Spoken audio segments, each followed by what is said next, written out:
Welcome into another episode of Locked On Phillies. In today's episode, we'll discuss Major League Baseball and the Philadelphia Phillies handling of last night's rain delay because I thought it was very poor and I thought they, no pun intended, hung the fans out to dry, and we'll discuss what they could have done better. We'll also preview today's series ender, 1 o'clock game between the Phillies and the Braves, an opportunity for the Phillies to split the series, and we'll take a little bit of a look forward to the Mets series starting tomorrow as well. All of that on today's episode of Locked On Phillies. You are Locked On Phillies, your daily Philadelphia Phillies podcast. Part of the Locked On Podcast Network, your team every day.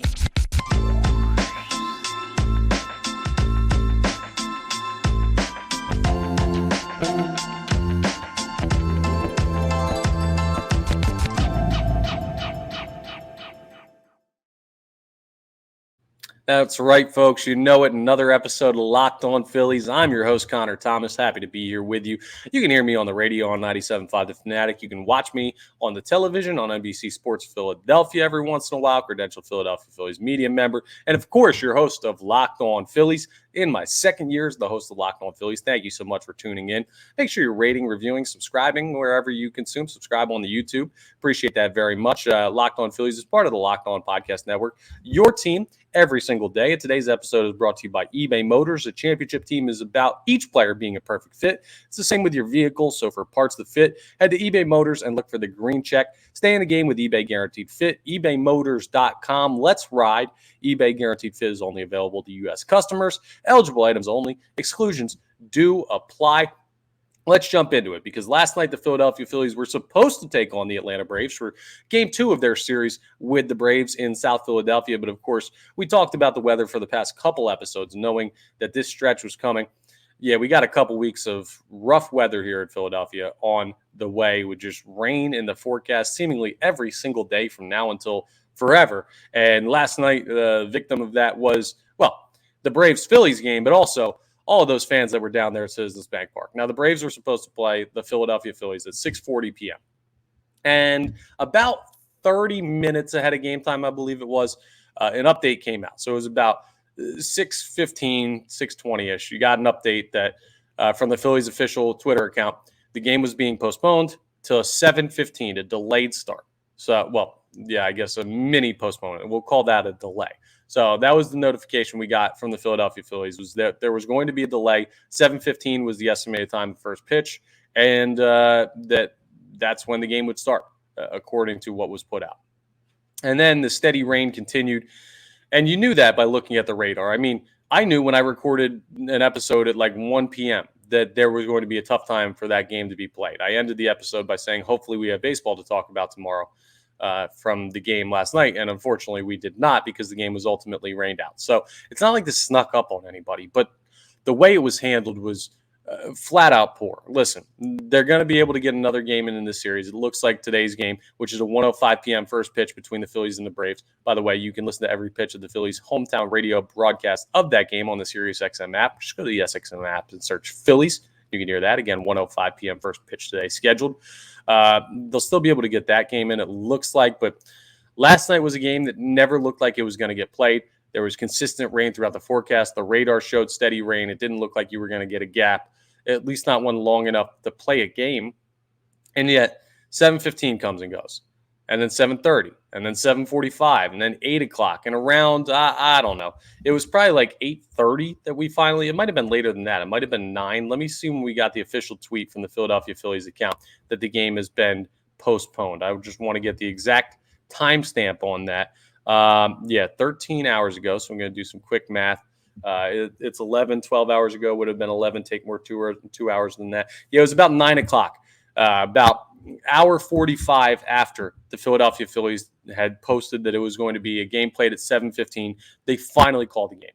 Fans had been sitting around the stadium. People had driven down there. People had gotten concessions. They'd been waiting. They bought ponchos. They'd been waiting in the concourse, waiting to go down to their seats for the game to be played, and ultimately it got called. I mean, there was a point where you saw Brandon Marsh was up in the dugout and he was yelling across with Austin Riley. I don't think there was any yelling like people were mad at each other, but it was just like, yo, can you let us know what's going on? He's like, we don't know what's going on. So the players had no idea what was happening.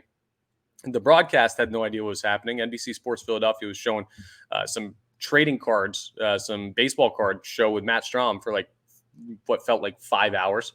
And they'd cut into Tom McCarthy and John Kruk every once in a while, and they didn't have updates. I mean, if I was a fan that spent time to go to the game and drove all the way down there and paid for parking and went into the stadium, listen, I get it. If you get there at 6 and then they like call the game at 6:30, that sucks. But it's understandable, right? You want to try and play the game. But when you get a notification that the game's supposed to start at 7:15 and then you don't get an update like, oh, we're pushing it back to 7:45. No, you just get radio silence until 9 o'clock when they say, go home, folks, no game tonight. Like, that game could have been called at 5 p.m. I get that you wanted to try and get them to play. And now it's got to be made up as part of a doubleheader on September 11th, coming up later on in the season, next time the Braves are here. Like, okay, I get that you want to try and work the game in so you don't have to work out scheduling and everything like that. And I get that prior to postponing. This is just behind the curtain here. Prior to postponing games, the teams have to come to an agreement with Major League Baseball on when the game is to be played. There have to be, when they make it up, both teams have to say, okay, that works for us, that works for us. Cool, let's do it on September 11th as part of a day-night doubleheader. But that takes a little bit of time. I get that, but this rain didn't creep up on you. We've been seeing this for days, that it was going to start, and we knew that Thursday was going to be a rough one. We knew there was steady rain starting Thursday morning and rolling all the way through. The tarp was on the field from the second the broadcast came on TV of the Phillies-Braves game last night, and yet Major League Baseball and the Phillies still just let their fans sit there for hours and hours. Some folks were in there for 3 hours, just sitting around waiting.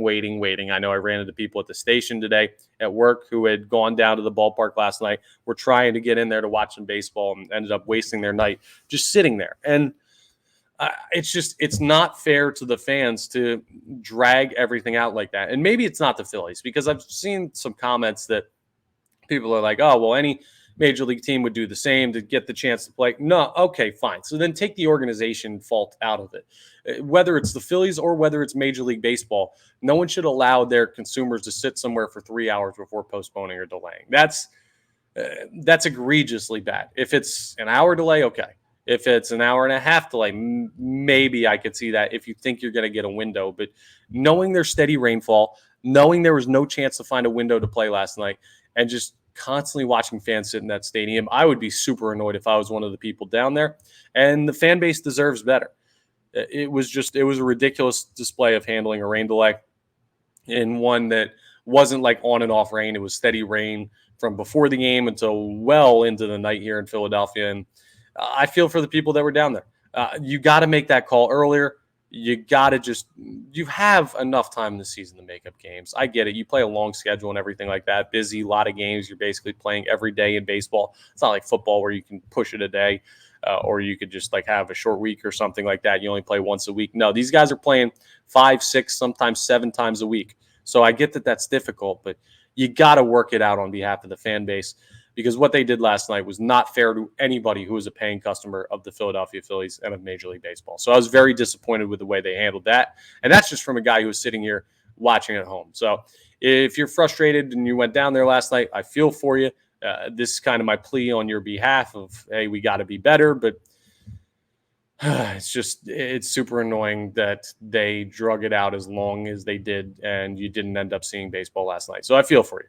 Bottom line is, needed to rant a little bit about the handling of that game. But the good news is you got a chance to go see him again today. 1 o'clock game, afternoon. Time to get in. A little business person special today to round up the matchup with the Braves. And now, even if you lose 2 to the Braves, you don't drop games. And it looks like the Braves are super hot right now. So maybe they'll cool off later and this will end up playing in the Phillies' favor. That they'll be in rough shape come September and they'll be dragging. And I don't know. Maybe guys get tired later on in the season for the Braves. And who knows? It could end up working in the Phillies' favor, could end up hurting them. But I'm more worried about the fan base and how that was handled last night. And I think that was terrible. So hopefully they get the game in today. Coming up, we're going to talk a little bit about how the delay changes it, the pitching matchup, all that stuff, and how a 2-game series looks as opposed to a 3-game series between the Phillies and Braves. So we'll discuss that as we continue today's episode of Locked On Phillies. I got to tell you about one of my favorite sponsors that we have. I love all our sponsors, but this is one that I really like. I can't say enough good things about Birddogs. Birddogs, absolutely amazing. It's the best short out there on the market. So I was just on a golf trip down in Raleigh, North Carolina. Went down there. I was down there for 4 days. Played 72 holes of golf, and I think what's 36 plus 18? I'm not a big math guy. What is that? 54?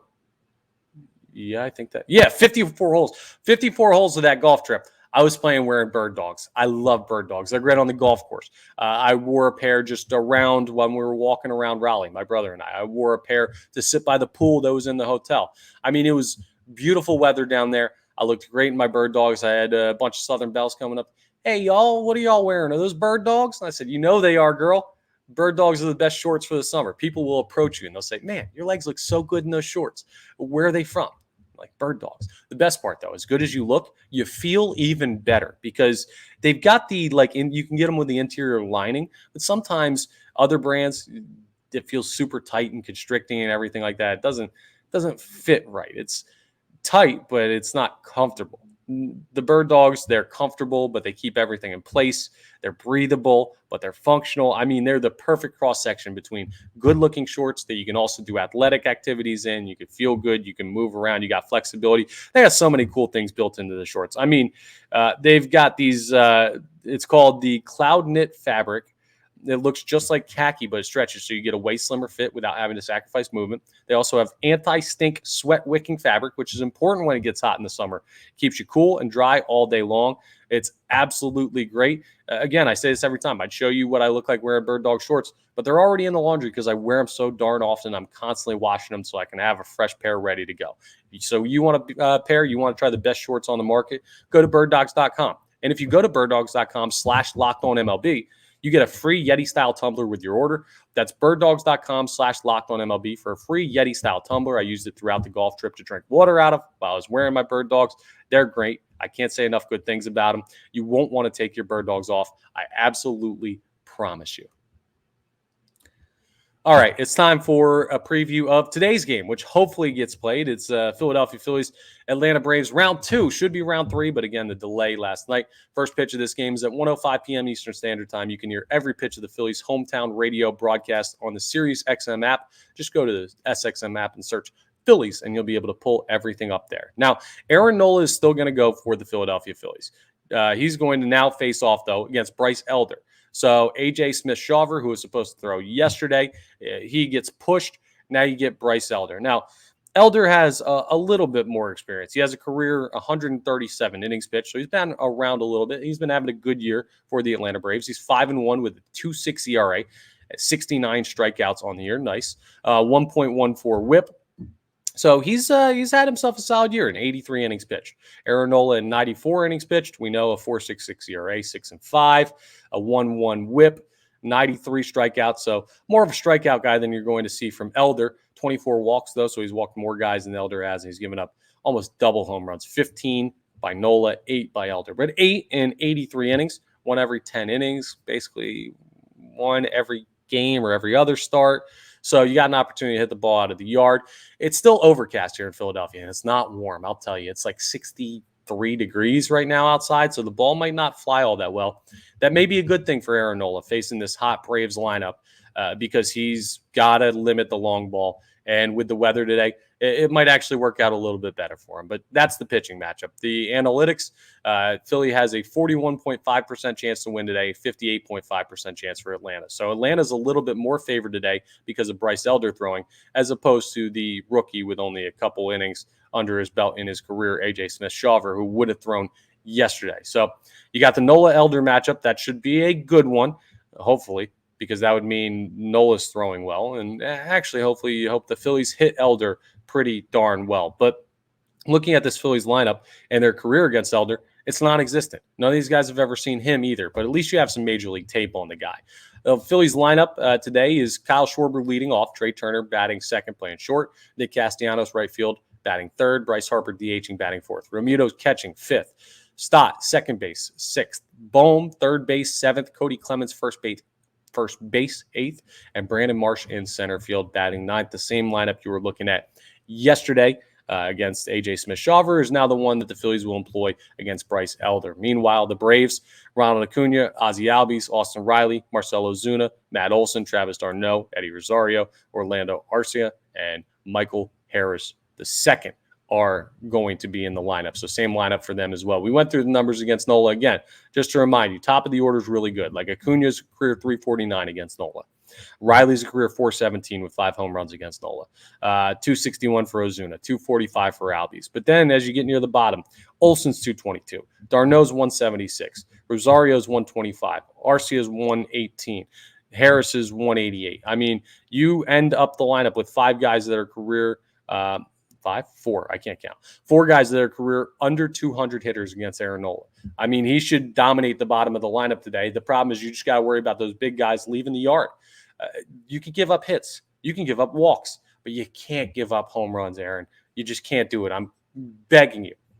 He's on a long streak of starts with home runs given up, and he needs to go ahead and limit that. And he needs to get that number down. And the only way, you can't reduce the amount of home runs you give up. So you just got to have starts after starts after starts with not a home run given up. We'll see.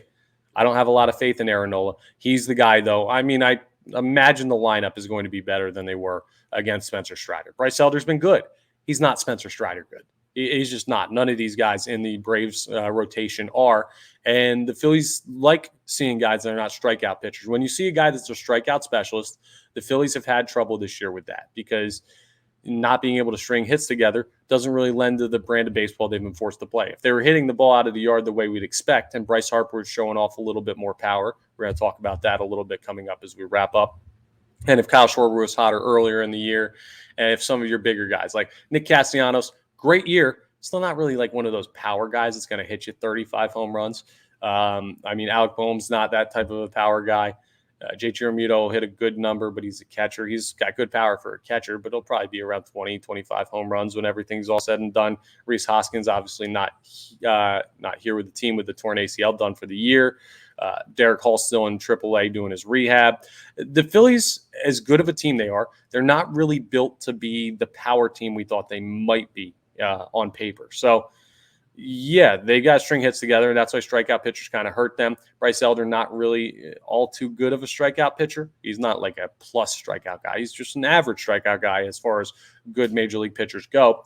So that could be an advantage for the Philadelphia Phillies, and he is a righty, so that lends into the lefties being good. But I say all that to say the offense can produce all they want, but if Aaron Nola collapses again in a big NL East game, you're going to be sitting here like, well, the offense doesn't have a chance. You can score 6, 7, 8 runs, and they'll give up more than that. So it's a good opportunity for the Phillies to get back on track after losing one to Atlanta. The Phils are 38-35, Braves 47-26. The Phils are still just trying to chase down the Marlins for second place in the division. Just to look at where they're at right now, the Marlins are 42-33. Phils are 38-35. The Marlins are 3 games up on where the Phils are right now, and the Phils are chasing down a wild card spot. So I know looking at the division might seem silly with the Braves a 9-game lead already just in mid to late June, but you got to keep an eye on it and see what's going on. The good news for the Phillies, they're 19-12 at home, 19-23 on the road. So the home games seem to be their bread and butter.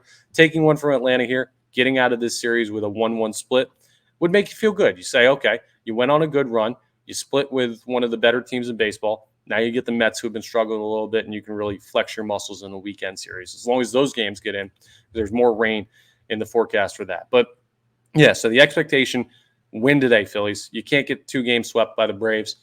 Like, that would be super annoying because you have an opportunity. If they were to lose 2 out of 3 to the Braves, okay, but you got to take one of these games against them, and since yesterday got rained out, you got one more opportunity. If they lose, I'm not going to be like sky is falling, but I'll be disappointed with their effort in the series. If they win, well, you can go into the Mets series with some momentum. So that's the goal for today's game. Again, that game is at 1:05 p.m. Eastern Standard Time. You can hear every pitch of the Phillies hometown radio broadcast on the Sirius XM app. Just go to the SXM app and search up Phillies, and you'll be able to pull that broadcast up. Coming up, we're going to talk a little bit about, Bryce Harper. He's been struggling. And they've been calling it on the TV broadcast a power outage. A power outage. Very interesting. I want to talk a little bit about why people feel that Bryce Harper is not producing power numbers because, the numbers do say he's been lacking on the home runs and everything, hitting the ball out of the ballpark. But why I think he's going to be all right anyway, and why probably about 3 weeks ago, I told you that this could be a thing that happens for Bryce Harper and the Philadelphia Phillies. We'll discuss as we wrap up Locked On Phillies. All right. So you remember when I said when Bryce Harper came back that he was hitting really hot, but that doesn't mean he's going to be hot all year because history would show that coming back from stuff like this starts well and then struggles. Well, yeah, I looked at his games, and this was in a previous episode from 3 weeks ago, a month ago, when Bryce Harper was incredible when he had first came back. And I said, okay, he looks really good right now. He's hitting like high 300s because he had small sample size and everything like that. And the numbers are always inflated when they're your first couple games of the year. But I was like, great. It's a great start for him. And I wanted to look back and compare it to what he did last year when he came back from his broken thumb and the surgery he had to have after he got hit by that pitch up and in from Blake Snell, the one that cost him like a month and change of his season in 2022. And he was really good for the first couple weeks. And then he hugely dropped off.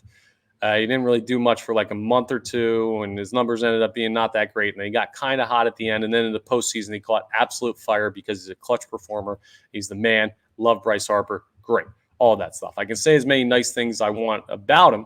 But the fact of the matter is he started off hot, and then he cooled off a little bit as he got back into the swing of things. And it's kind of the same path he's taking right now. He started off really hot, and he's slowed down a little bit. He's not producing home runs. He's not really producing a high slugging percentage.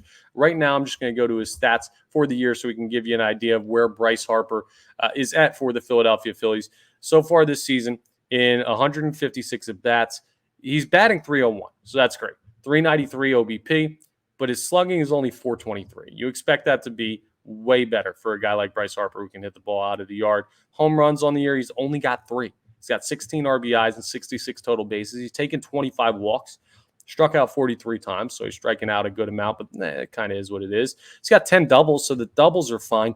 Just the home runs haven't come yet. Only 3 home runs in 56 at-bats for Bryce Harper. Just for an example, I mean, Edmundo Sosa has 158 at-bats this year. He's got 4 home runs. Brandon Marsh, 210 at-bats. He's got 5 home runs.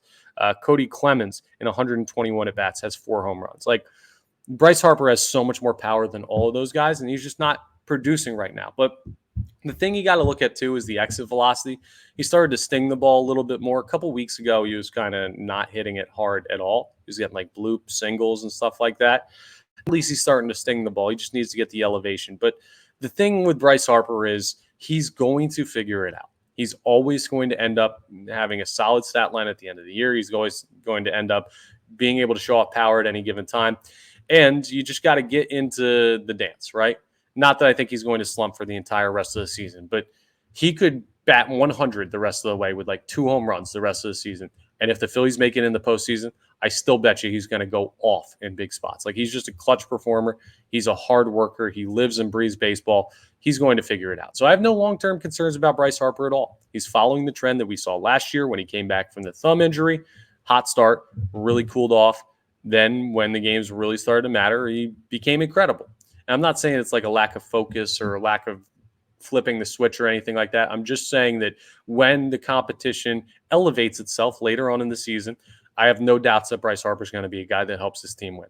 And you shouldn't either. So that's my take on the Bryce Harper power outage, as they're calling it. And I think he'll be fine.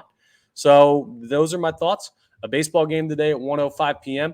Hopefully the Phillies can go out and take advantage and get a win, and Aaron Nola can look really good. He's not going to earn any faith back from me or probably this fan base, but earning a win is just as good. We'll take a win either way, even if we're not going to trust you next time out. So hopefully we're talking about a win tomorrow in a preview of the series with the New York Mets and a winnable series against the Mets, even though the Phillies don't play the Mets well. So we'll talk about that on tomorrow's episode. But that's all for today's Locked On Phillies. Thank you so much for checking us out. Locked On Phillies, of course, part of the Locked On Podcast Network, your team every day. Make sure you're rating, reviewing, subscribing, doing all that good stuff to help promote us here at Locked On Phillies and also make it easy as possible for you to consume Locked On Phillies every day. And I will talk to you tomorrow on the next episode of Locked On Phillies.